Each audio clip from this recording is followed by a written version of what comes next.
Eu tenho um Deus que não vai deixar essa luta me matar, desespero me tomar. Por mais pressão que seja a situação, o controle ainda está na palma de suas mãos. Eu tenho um Deus que não vai deixar essa luta me matar, desespero me tomar. Por mais pressão que seja a situação, o controle ainda está na palma de suas mãos. O choro dura uma noite, mas a alegria, ela vem pela manhã.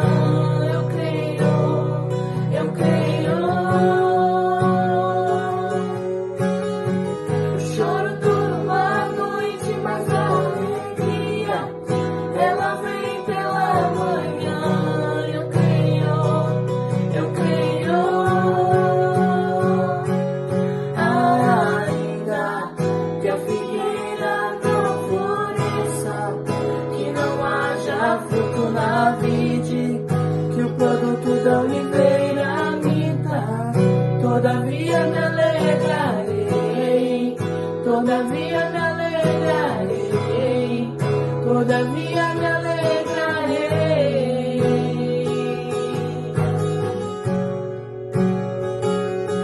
Ainda que a figueira não floresça, que não haja fruto na vide, que o produto da oliveira minta, todavia me alegrarei, todavia me alegrarei, todavia me alegrarei.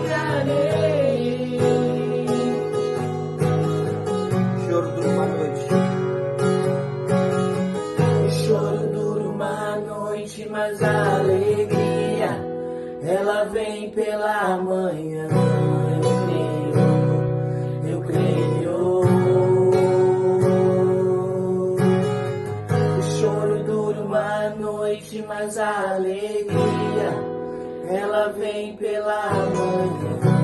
Eu creio, eu creio. Ainda que a figueira não floresça, que não haja fruto na vide, que o produto da oliveira minta, todavia me alegrarei, todavia me alegrarei, todavia me alegrarei.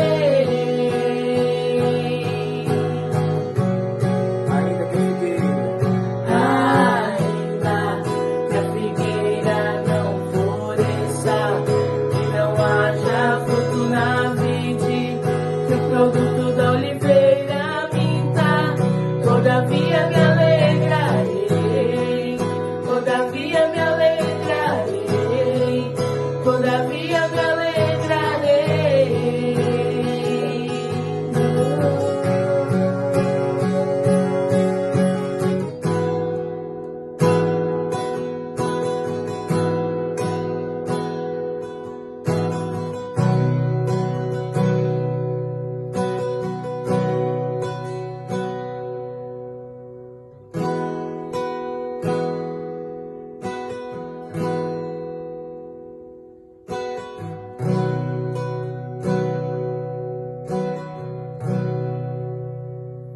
Todavia me alegrarei.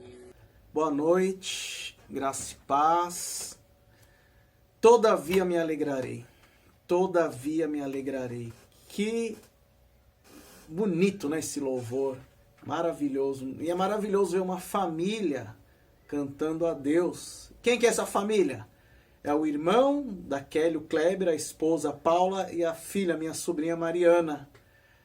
Quero agradecer, Kleber, Paulo e Mariana, por ter enviado essa preciosidade. Maravilhoso. Não tem coisa melhor do que começar um culto com um louvor tão bonito, quanto esse. Todavia eu me alegrarei. E para a gente abrir, né, com o texto bíblico, eu queria pedir para você abrir no Salmo 24. Salmo 24, tá? Na Bíblia Protestante. Abriu? Salmo 24 diz: Do Senhor é a terra e tudo o que nela existe, o mundo e o que neles vivem. Pois foi ele quem fundou-a sobre os mares e firmou-a sobre as águas. Quem poderia subir o monte do Senhor? Quem poderá entrar no seu santo lugar? Aquele que tem as mãos limpas e o coração puro, que não recorre aos ídolos, nem jura por deuses falsos. Ele receberá bênçãos do Senhor, e Deus, o seu Salvador, lhe fará justiça. São assim aqueles que buscam a tua face, ó Deus de Jacó. Este salmo traz pelo menos 3 informações muito, muito importantes. Bom, a primeira é: Deus é o Criador de tudo. Ele está sendo muito claro, Deus é o Criador de tudo. A segunda informação é que, para nós, criaturas, nos conhecermos, necessariamente é importante conhecer quem? Nosso Criador, Deus. Para conhecê-lo, nós temos que ir ao seu encontro. E parece que ir ao seu encontro é subir uma montanha, um exercício, é um esforço. E a terceira informação é no que consiste esse esforço. Esse esforço consiste, sobretudo, em gradativamente, constantemente, estarmos limpando as nossas ações, as nossas mãos, limpando o nosso coração, limpando o nosso espírito. E para que isso seja possível, só buscando a Deus, só conhecendo a Deus. Vamos fazer uma oração? Senhor, nós estamos tentando melhorar, nós estamos tentando te agradar, nós estamos tentando limpar as nossas mãos, melhorando as nossas ações. Estamos tentando limpar nossos corações, deixando com emoções saudáveis, limpando a nossa mente, melhorando os nossos pensamentos. Pois nós sabemos, Pai, que esse exercício nos aproxima mais do Senhor. Que esse culto, Pai, seja esse exercício de te buscar, de te adorar, de nos purificarmos. Abençoa esse culto.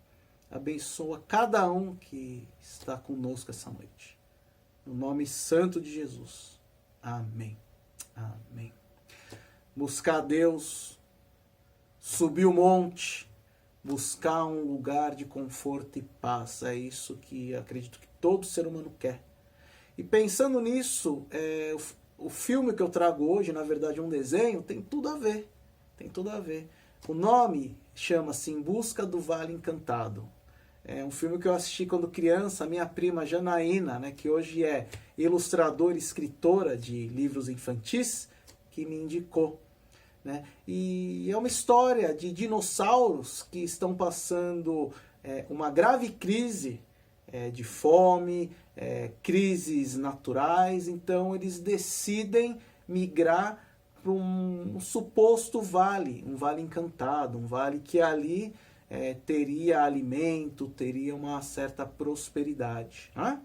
E então eles começam essa jornada, mas no meio da jornada acontece uma confusão e os filhotes de dinossauros, né, os filhotinhos, então eles se veem sozinhos, sem os adultos. E a dinâmica da história é essa, são crianças dinossauros indo atrás desse lugar, dessa promessa, desse vale encantado. É um filme para assistir com a família e eu garanto que vai fazer você refletir muito.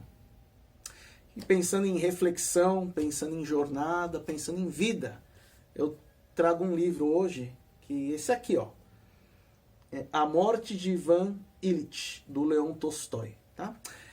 Esse livro, ele conta a história do Ivan Ilitch. E ele começa pelo final, né? Ele começa, então, com a notícia da morte de Ivan Ilitch. A partir daí, então, faz uma espécie de recordação, né, da história dele.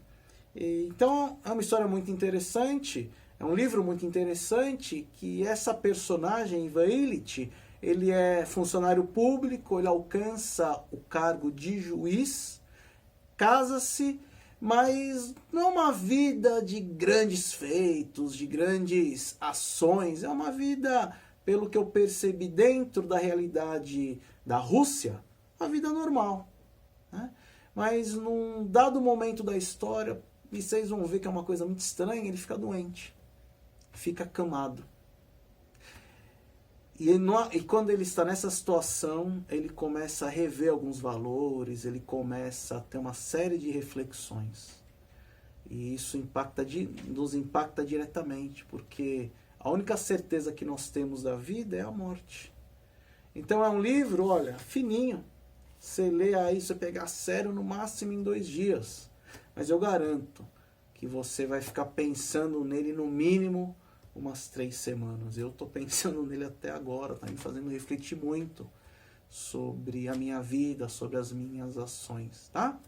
Então, A Morte de Ivan Illich, eu recomendo. Inclusive, eu deixei aqui na descrição uma professora fazendo um comentário desse livro, e eu acho que vale muito a pena você ver esse comentário e depois ler o livro, tá?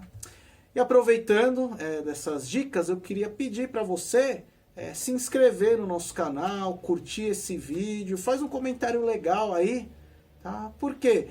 Porque esse trabalho aqui tem apenas um objetivo: agradar a Deus, louvar a Deus, a gente levar uma mensagem que nós entendemos que vai edificar, vai dar um novo ânimo para a sua vida e para a vida de pessoas que você conhece. Então, se você puder, inclusive, indicar para pessoas que você gosta e acha que essa mensagem vai ajudar, por favor, tá? Então se inscreve no canal e, se puder, compartilha. E a gente tem que compartilhar coisa boa, né? Nós temos que compartilhar o que é caro a nós, o que é precioso a nós.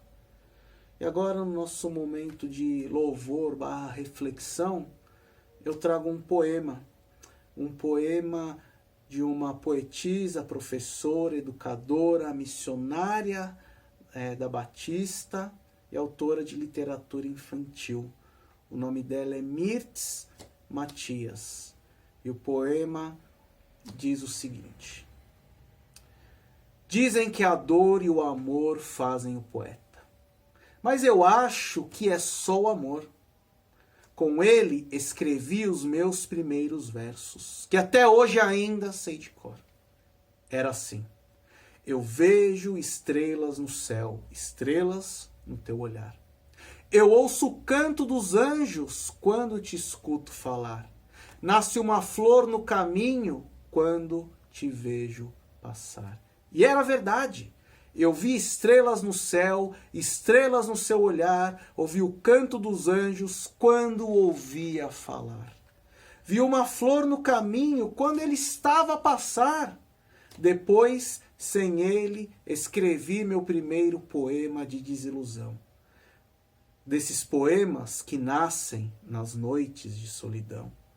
Apagou-se a estrela no céu, a estrela do seu olhar. O doce canto dos anjos já não consigo escutar. Até a flor do caminho já começou a murchar. Uma vida sem carinho é um barco longe do mar. Dizem que a dor e o amor fazem o poeta, mas eu acho que é só o amor. Quando ele chega, é um poema lindo. Quando ele parte, a gente escreve. Dor. O amor. O amor. Que nós possamos tê-lo em nossas vidas para escrever beleza, para pensar beleza, para sentir beleza. Vamos fazer uma oração?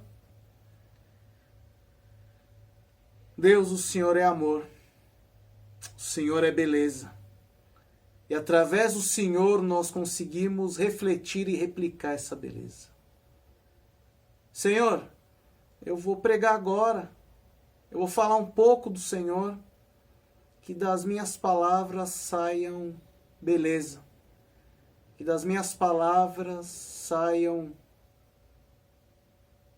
conhecimento, conselhos, mas principalmente que saia amor.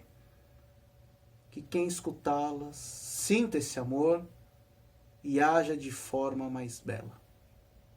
Em nome de Jesus. Amém.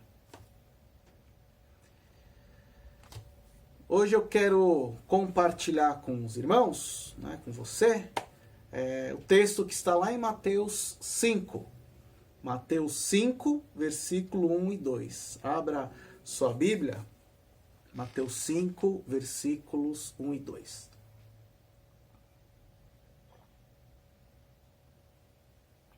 Diz assim: certo dia, quando Jesus viu que as multidões se ajuntavam, subiu à encosta do monte e ali sentou-se. Seus discípulos se reuniram ao redor e ele começou a ensiná-los. Eu acabei de ler o início do discurso mais famoso de Jesus, o Sermão do Monte. Discurso esse que está localizado lá nos capítulos 5, 6 e 7 de Mateus e também lá no Evangelho de Lucas. Para muitos, esses 3 capítulos são cerne do Evangelho numa perspectiva social. Para tantos outros, é a revisão que Jesus faz da lei de Moisés, melhorando seu conteúdo espiritual.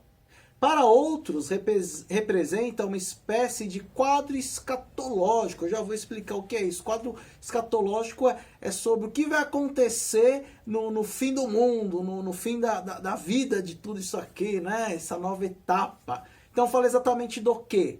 Do paraíso, né? Como vai ser o paraíso? É o que alguns defendem que o Sermão do Monte está descrevendo. E para tantos outros, o Sermão do Monte é a síntese do novo mandamento que Jesus traz: amar ao próximo como Jesus nos amou. Bem, o fato é que esta passagem impactou muito nossa história. Impactou de tal maneira que essa passagem deu origem a uma série de estudos, uma série de pregações e uma série de livros. Uma grande parte dos cristãos, se não a maioria, o tem como uma espécie de bússola, uma espécie de manual de instruções de como o cristão deve ser. Em certo sentido, eles estão corretos. Sabe qual é o problema? O problema é que no Evangelho de Jesus, como manual de instruções, ele só é válido quando obedecido não somente em atos, mas sobretudo acatado, guardado, escrito lá no nosso coração, lá no local mais íntimo do nosso ser. O exemplo que eu dou é disso que eu acabei de falar. Se você abrir lá no capítulo 7, lá no final, você vai ver uma história, né? Jesus contando que em um dado momento, líderes religiosos que, olha só, faziam maravilhas, faziam milagres, curavam em nome de Deus, quando estes morrerem e forem encontrar Jesus no céu, ou forem ter algum tipo de contato com Jesus no juízo final, vão falar assim: Senhor, Senhor, nós pregamos e fizemos maravilhas no teu nome. Jesus olhará para essas pessoas e falará, não para todos, para esse tipo de pessoa: apartai-vos de mim, malditos, que não vos conheço. Olha só que coisa interessante. Esses homens aparentemente eram cristãos, nos atos e nos costumes. Chegaram até a fazer milagres e maravilhas, é muito intrigante isso. Mas lá no íntimo do ser deles, eles não amavam Deus de verdade.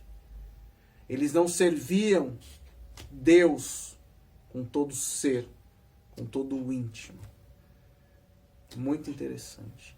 Então, o Sermão do Monte é, sobretudo, uma revisão da nossa intimidade. A proposta do Sermão do Monte, portanto, é muito mais do que um manual de usos e costumes. É muito mais que um acordo de boas maneiras que um cristão deve ter. É sobretudo um convite à autoanálise desta nossa nova natureza em Jesus, onde a graça e o pecado coexistem. Mas antes, ou melhor, hoje eu não vou falar especificamente do Sermão do Monte. Não vou falar. Hoje eu gostaria de trabalhar uma outra questão. Hoje eu gostaria de trabalhar a relação que o cristianismo e o judaísmo têm com essa figura, a figura da montanha, a figura do monte. Não sei se vocês já repararam, mas montanha ou monte, né, para você que lê a Bíblia bastante, para você que se interessa de verdade pela Bíblia, né, você vai perceber que em vários momentos da Bíblia o termo monte, montanha é presente, é muito presente, né? Percebam, para Moisés falar com Deus, ele sobe o Monte Sinai. Lá no Salmo super famoso, Salmo 133, entre outras coisas, ele cita o orvalho do Monte Hermon. Jesus sobe o Monte das Oliveiras para orar. É num monte onde Jesus se transfigura. E o texto que acabamos de ler se passa onde? Sobre o monte. E eu queria discorrer um pouquinho, né, sobre esses montes que eu acabei de citar ao monte. Tá, vamos lá? Vamos lá, então eu vou começar falando do Monte Hermon. Abre aí Salmo 133, mas se quiser escuta com atenção. Salmo 133 diz assim: Como é bom e agradável quando os irmãos vivem em união.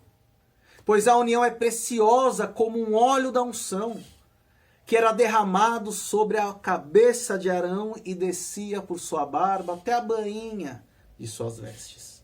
É revigorante como orvalho do Monte Hermon, que desce sobre os montes de Sião. Ali o Senhor pronuncia a sua bênção e dá vida para sempre. Olha que interessante, né?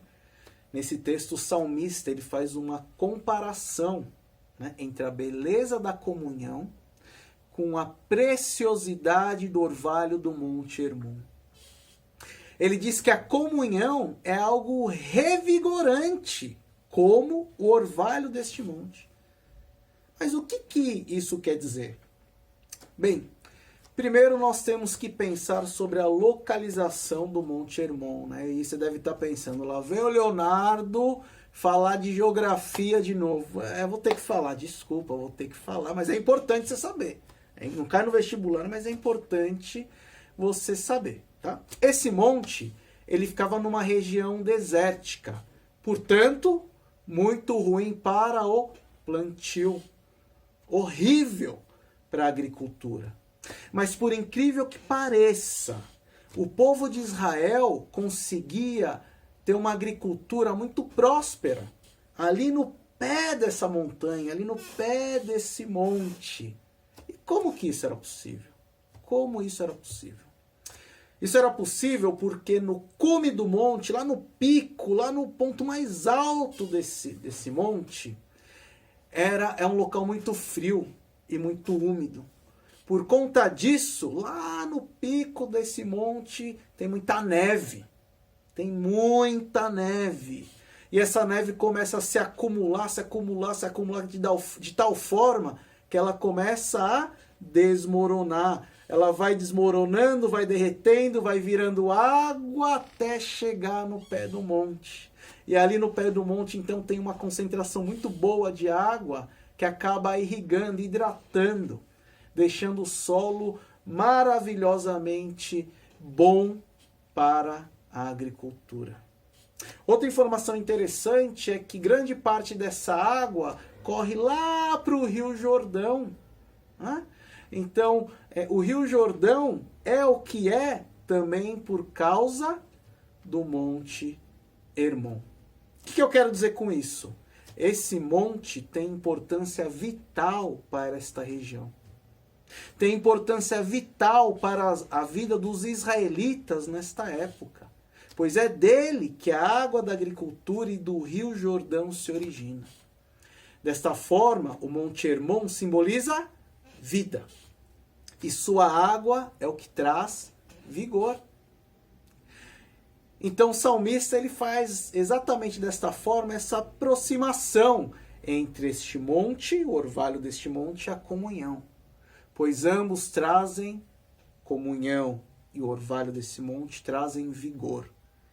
Eles revigoram. Legal, né?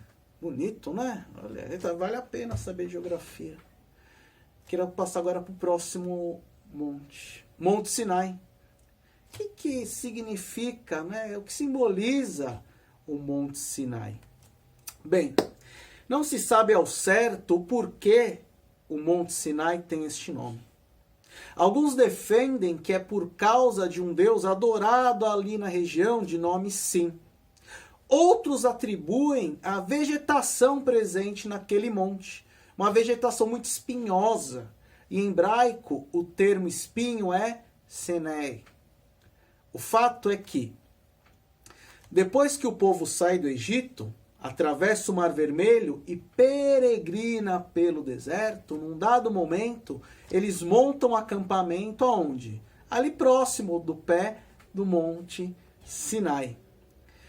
E é desse monte que Deus fala a Moisés e o convida a subir até o pico desse monte, do Monte Sinai. Para quê? Para ter uma conversa com Moisés, para passar instruções a Moisés. Então Moisés, no cume do Monte Sinai, ele recebe uma série de revelações preciosas da parte de Deus. Né? Entre outras coisas, Deus diz que Israel é o tesouro dele. Que Israel é a nação que Deus escolheu para ser modelo de nação, de igualdade, de coletividade, de ordem. E essa nação, então, é um modelo para as outras nações olharem e seguirem. Porque Deus ele quer ser o Senhor de todas as nações. É no cume desse monte que Moisés vê as costas de Deus, a glória de Deus, e aquilo é maravilhoso, é um milagre. E é sobretudo sobre esse monte que Deus revela a Moisés os 10 mandamentos. Ou seja, como deve funcionar o coração de um seguidor de Javé. Como deve funcionar o coração do povo de Deus. O Monte Sinai, neste contexto, então, simboliza a vontade de Deus sendo comunicada. A vontade de Deus sendo comunicada. E o último exemplo que eu quero trazer é a relação de Jesus com os montes. Né? Como eu já disse, e quando você lê os 4 evangelhos, você vai observar que em vários momentos a figura do monte é presente. Como eu disse anteriormente, é no monte que Jesus profere seu mais famoso sermão, Sermão da Montanha. Momento este, né, quando ele começa então a proferir esse sermão, a passar as instruções do reino de Deus, da vontade de Deus para as pessoas, muitos que o seguiam passam a fazer o quê? A abandoná-lo. Né? Quando Jesus ele começa então a pregar sobre o monte, muitos que seguiam começam a abandoná-lo. Né? É duro esse discurso, alguns irão dizer.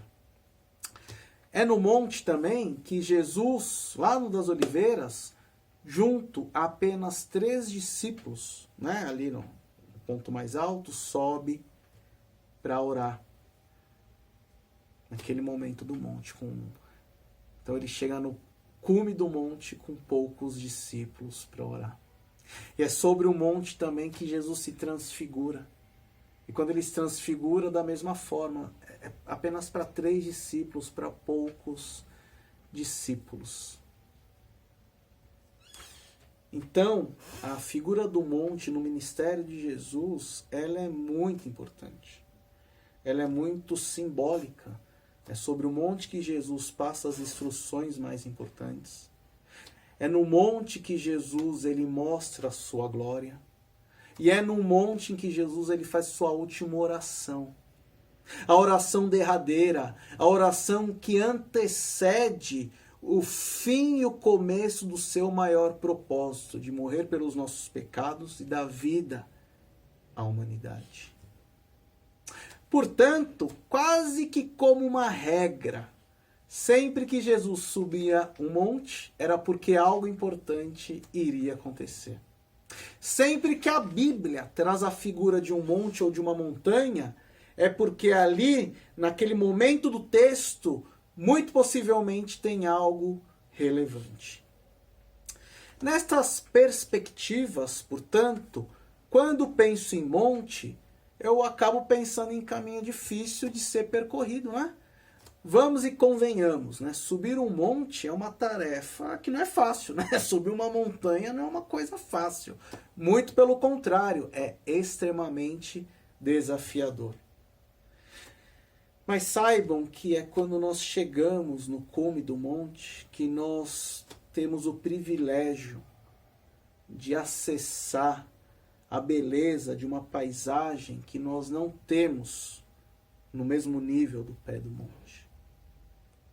É no cume do monte que nós sentimos um ar diferente, aparentemente mais limpo.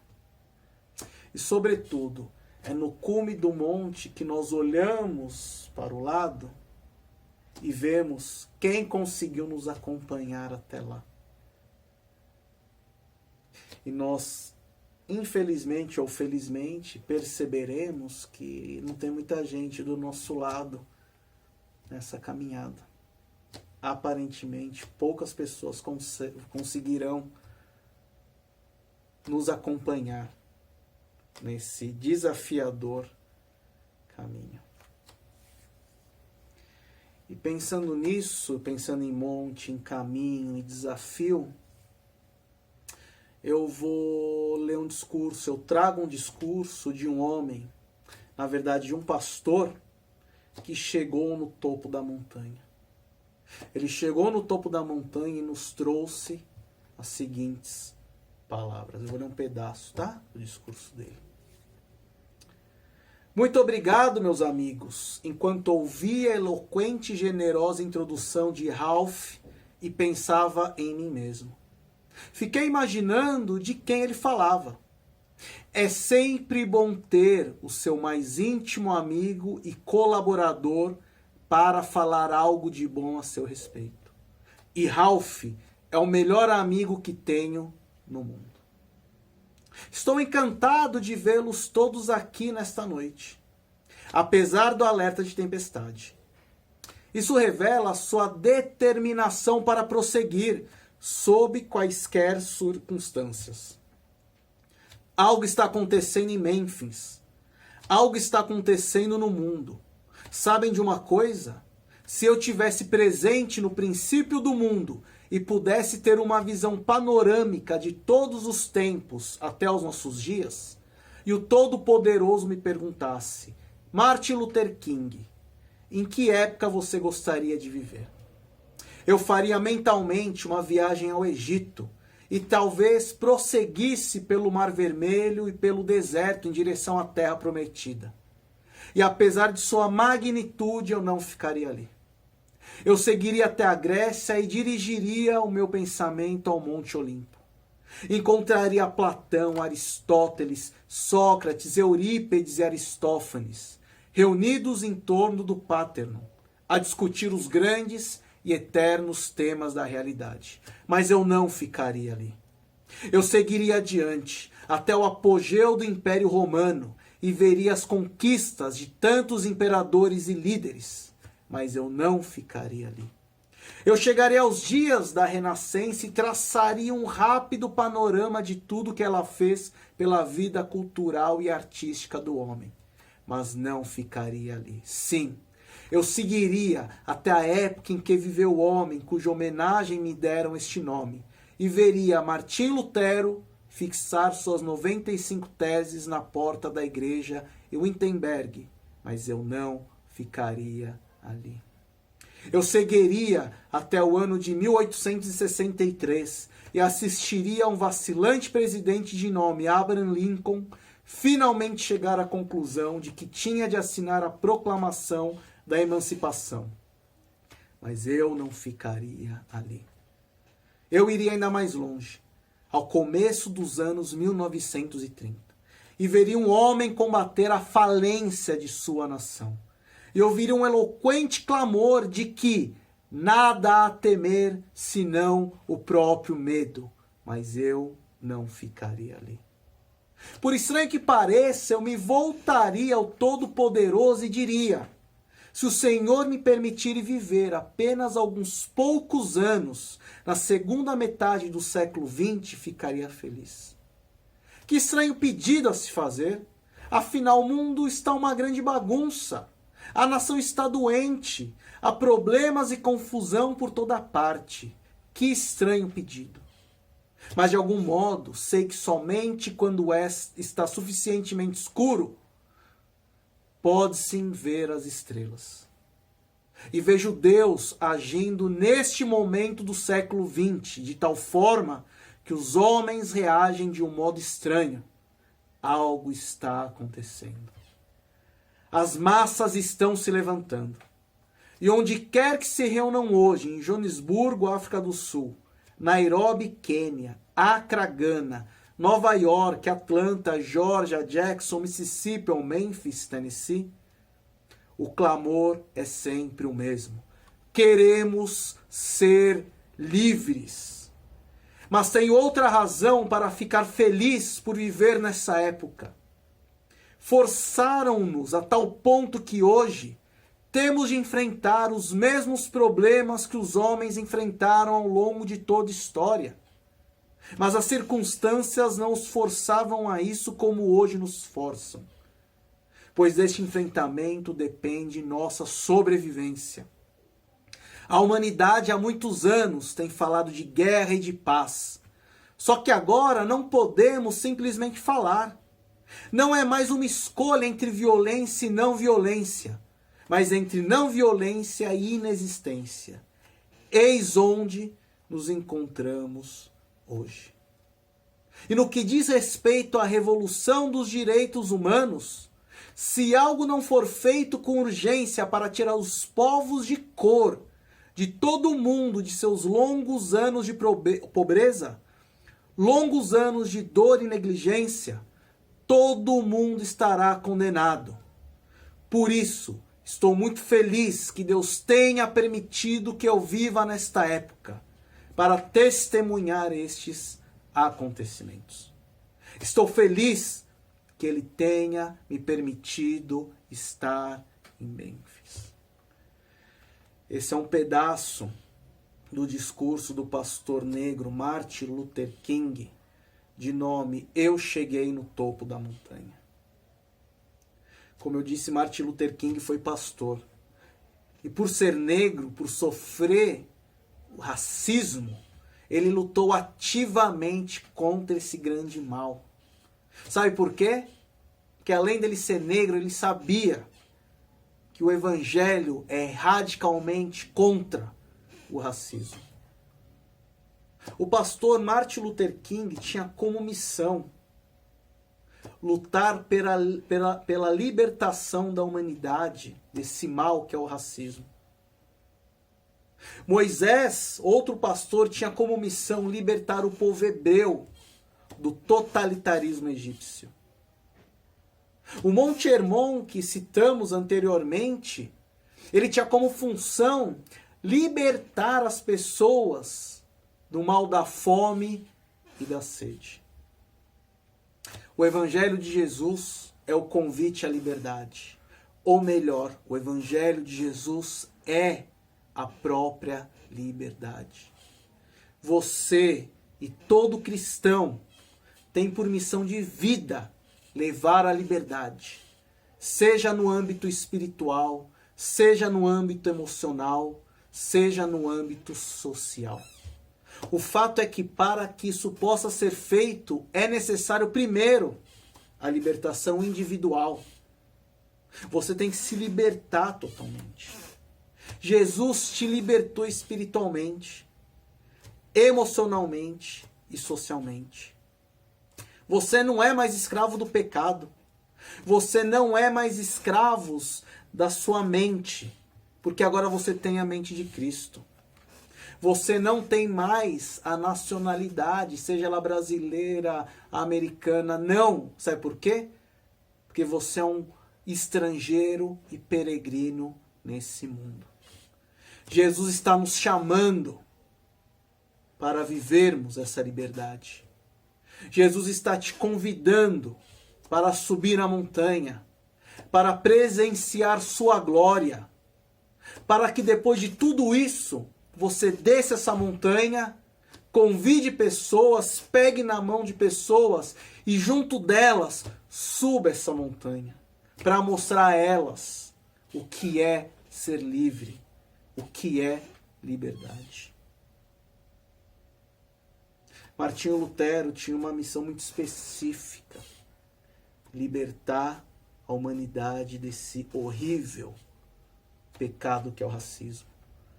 Moisés tinha a missão de libertar o povo de uma escravidão que sofria de outro povo. O Monte Hermon tinha a missão de libertar as pessoas da fome e da sede.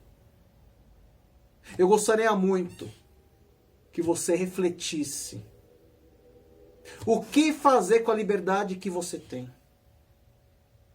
Como eu devo agir e em qual âmbito eu devo agir para libertar as pessoas que eu conheço e que ainda não conhecem a Jesus.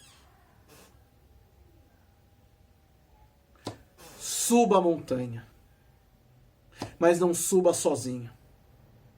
Deus está te chamando. Vamos orar.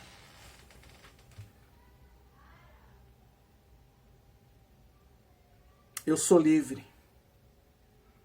Eu quero agradecer, Pai, porque eu te conheci e eu conheci a liberdade. Eu sou livre, mas eu confesso que às vezes eu sou egoísta. Por motivos horríveis, eu muitas vezes negligencio ações, palavras que podem levar liberdade ao próximo. Senhor, me ensina a melhorar o meu altruísmo. Me ensina a olhar para o próximo e sentir o desespero da escravidão. O desespero de uma vida que por muitas vezes não tem sentido. Senhor, me ajuda a subir a montanha com mais pessoas. Me ajuda a chegar nesse monte e contemplar o Senhor não sozinho, mas com mais pessoas que eu sei que o Senhor ama. Muito obrigado, Pai, pela vida desses homens que eu citei. Muito obrigado pela vida do pastor Martin Luther King, que lutou bravamente contra esse mal que sempre assolou o mundo, o mal do racismo. Que nós possamos, Pai, ter consciência, mas mais do que isso, que nós possamos ter coragem, Pai, de pregar a liberdade. Que o Teu amor, que a Tua graça, que o Teu consolo seja com todos nós, hoje e sempre. Amém. Que não façamos da liberdade libertinagem e que não façamos da liberdade uma carapuça, uma camisa de força de usos e costumes. Fica mais um pouquinho. A gente separou aí, como eu disse, estou convidando alguns amigos e eles gravaram alguns louvores para nós. Pensa nisso, você é livre. Você tem que levar a liberdade para o outro, escutando esses louvores. Que Deus te abençoe. Uma ótima semana na liberdade de Jesus. Amém.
todavia me alegrarei.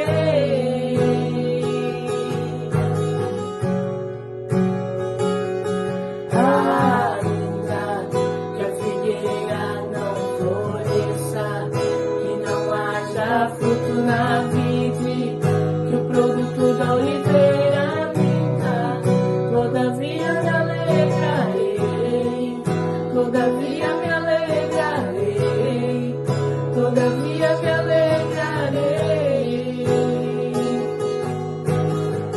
Choro dura uma noite. O choro dura uma noite, mas a alegria, ela vem pela manhã. Eu creio. O choro dura uma noite, mas a alegria, ela vem pela manhã. Eu creio, eu creio. Ainda que a figueira não floresça, que não haja fruto na vide, que o produto da oliveira minta, todavia me alegrarei, todavia me alegrarei, todavia me alegrarei.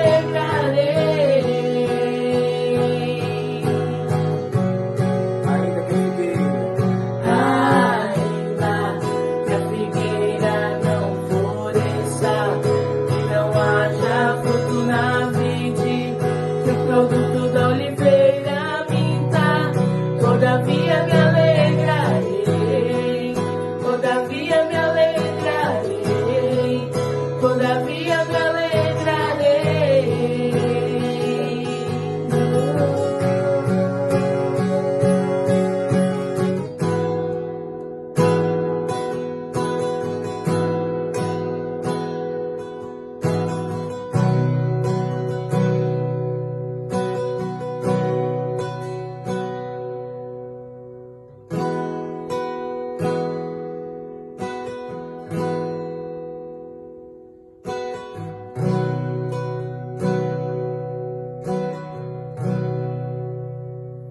todavia me alegrarei.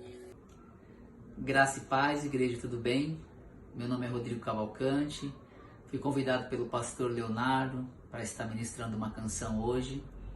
E eu gostaria que você, nesse momento, você fechasse seus olhos e que você abrisse seu coração para este momento tão importante do culto. Amém?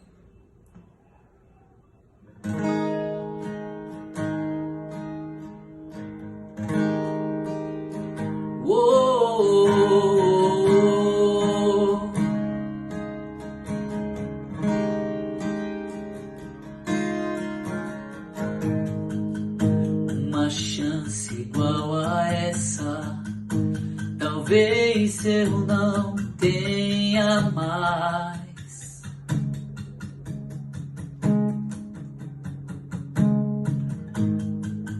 Quero estar em tua presença, nem que seja a última vez.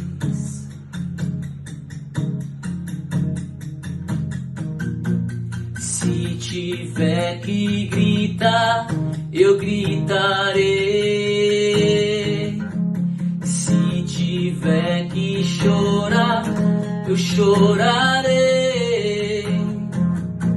Se tiver que humilhar o meu espírito, assim o farei. Me dá mais uma chance. Eu quero nascer do teu espírito. Quero matar minha carne, fazer tua vontade, doce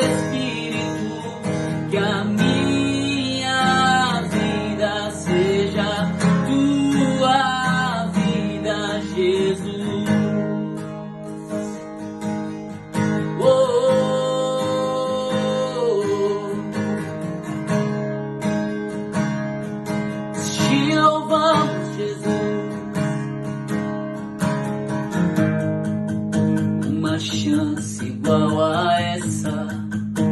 Talvez eu não tenha mais.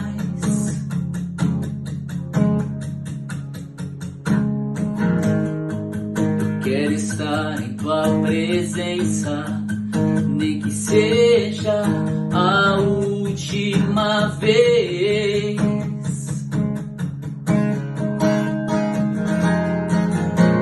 Se tiver que gritar, eu gritarei.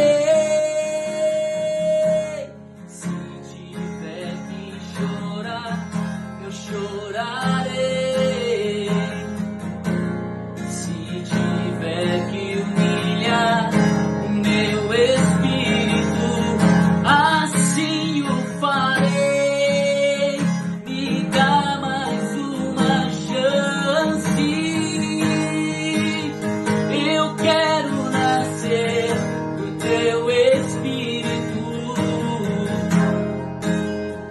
Quero matar minha carne,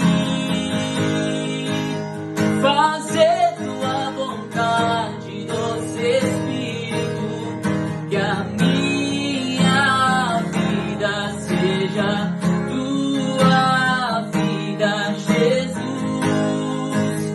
Eu quero nascer do teu Espírito. Eu quero matar minha carne, fazer tua vontade, doce Espírito. Que a minha vida seja tua vida. Que a minha vida seja tua vida. Que a minha vida seja tua vida, Jesus.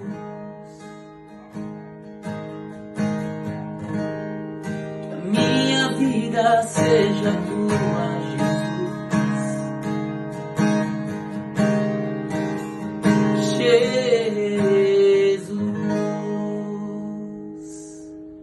Deus abençoe a sua vida. Em nome de Jesus.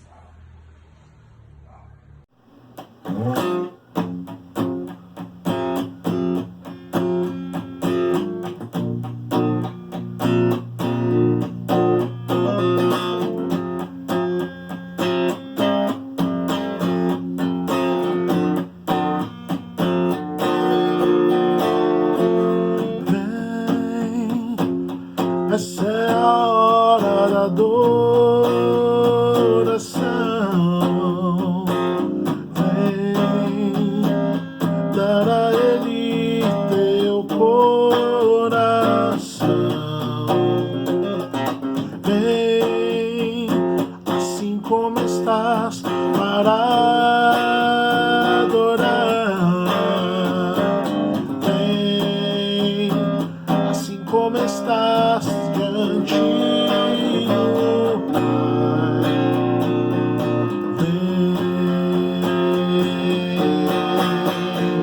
Vem, essa é a hora da adoração. Vem dar a Ele teu coração.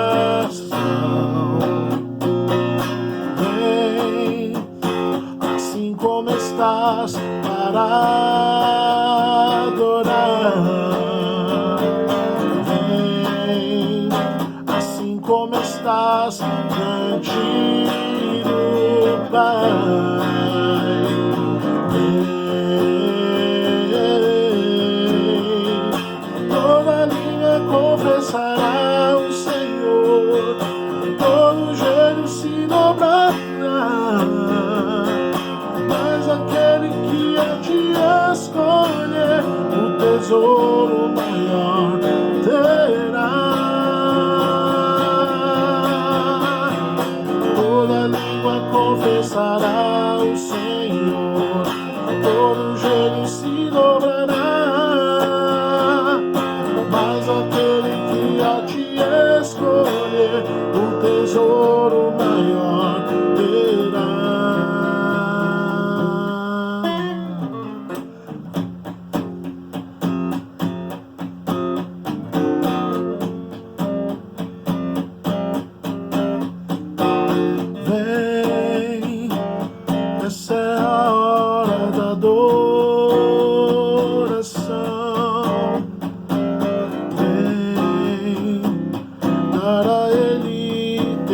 coração.